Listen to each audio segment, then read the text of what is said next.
Hi Danish learner, welcome back to my channel Danish Matters. I'm Tina Baga, your Danish friend and tutor. Today we're going to talk about war, a very serious war. It's called the Mayonnaise War. I'll get back to that. To begin with, I would like to remind you that if you would like a Danish course with me, write to tina@danishmatters.dk.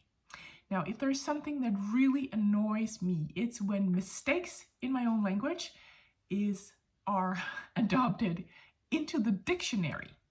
Yeah, here are two examples of that. One is an account in Danish, as in where you place your money in a bank, and that is called en konto. In plural, it used to be konti, but nowadays you can also just say kontoer. Yeah. Another example is the word for a risk, which is risiko in Danish. In plural, it used to be called risici, but nowadays you can also just say risikoer. So both forms are accepted, both can be used, but I think the easy form is used the most, that is risikoer and kontoer, because that's not the logic, but the normal way that we conjugate our nouns in the indefinite form for our plural form, indefinite plural form. Kontoer, risikoer, yeah. The thing is that while associations for a particular national language in most countries are the language authorities, stating rules for the language use all over the country for that particular language, the Danish equivalent, Dansk Sprognævn, works sort of in a little different way because they observe and they research what the people actually do, what they actually say, what they actually write. And when certain words, I guess a certain percentage of people make the same mistake repeatedly for, I guess, a certain length of time, those words or those mistakes are then adopted into the dictionary, sort of to not repeatedly have the same mistakes out there. So now they're actually adopted into the dictionary, becoming correct. That is, there are no longer mistakes. That can be, of course, a constructive thing in a language, because of course it's also a good thing when it's actually the people using the language that decide what can be correct or not. It's just a little bit annoying when you know the correct and more complicated forms, and when both are correct, when all forms are correct, you will most likely be regarded as either snobbish or old-fashioned or just simply wrong in your language use. So you can actually sit with people and be speaking, and then people can go, no, that's not how you say it.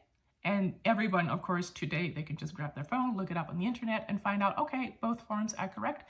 And they'll look at you like, okay, so you just become a snob or just, I don't know, a weirdo. You're just weird if you use an older, more complicated form. Yeah, I find that pretty annoying.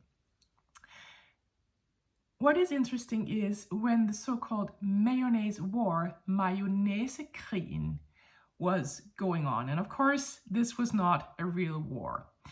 It was in 1985, and it was a purely linguistic dispute, which had to do with the word mayonnaise spelled the French way, that is Mayonnaise, mayonnaise, also in Danish, mayonnaise. And there was also this other word that were sort of being mentioned, and that was yogurt, the yogurt word in Danish, and it was normally spelled Y-O-G-H-U-R-T, but the Danish way it was J-O-G-U-R-T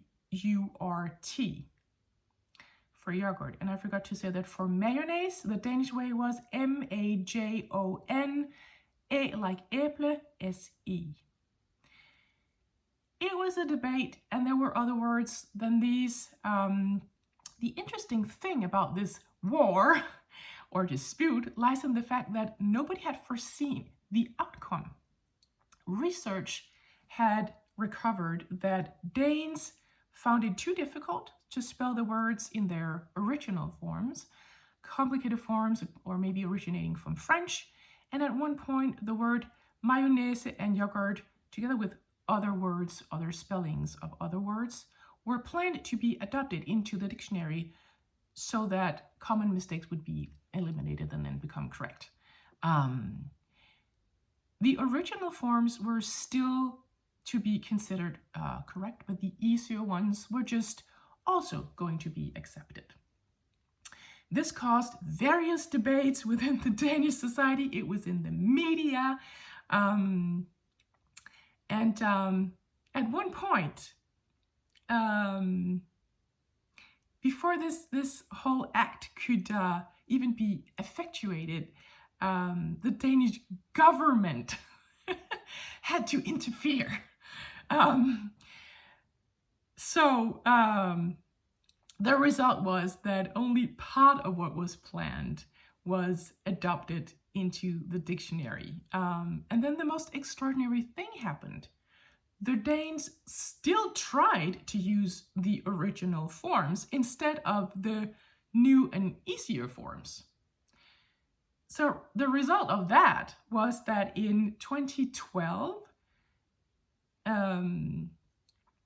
the form mayonnaise the Danish way and the form yogurt the Danish way are now sort of considered unofficial use of the words. That is, they can still be used in an unofficial, informal way.